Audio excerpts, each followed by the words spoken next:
May mga guro sa Cotabato City na nakatakdang magsilbi bilang electoral board sa halalan sa Lunes ang umatras o nag-withdraw ayon kay COMELEC Cotabato City Acting Election Officer, Attorney Dindo Maglasang.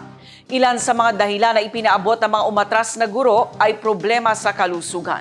Panawagan ni Attorney Maglasang sa mga guro sa syudad na magsisilbing electoral board magsabi ng mas maaga kung tutuloy o hindi sa pagsisilbi. Dagdag ng COMELEC Cotabato City, mayroon na silang inihanda ng mga uniformed personnel para magsilbing special electoral board sakaling may mga gurong aatras sa araw mismo ng halalan. Ang detalye mula kay Naphtali Bendol.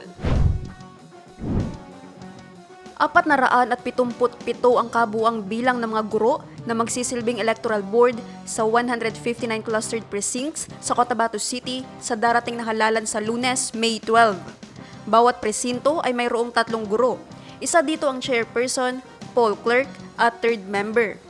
Pero ayon kay Cotabato City Acting Election Officer, Attorney Dindo Maglasang, may ilang guro na nag-withdraw o umatras sa pagsisilbi.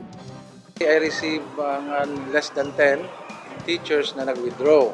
So ang ginagawa ko is that I made a replacement.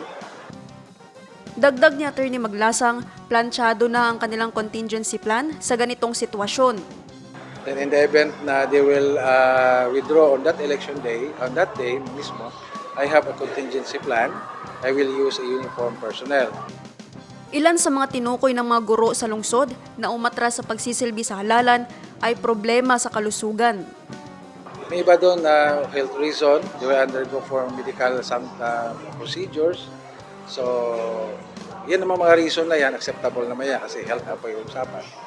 Then, ang sa akin lang talaga is, on the day of the election, walang mag-withdraw ng teachers.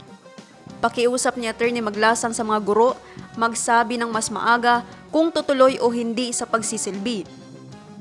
In fact, during our refresher course last week, nagsabi ako sa kanila na magsabi na sila kung tutuloy sila o hindi. Sabi ko sa kanila, huwag niyo akong i-surprise. Basta tell me, frankly, whether you have to serve or not. Ang guro na magsisilbi sa araw ng halalan ay tatanggap ng honorarium, 12,000 pesos para sa chairperson at tig 11,000 pesos naman para sa poll clerk at member. Naphtali Bendol, iMinds Philippines.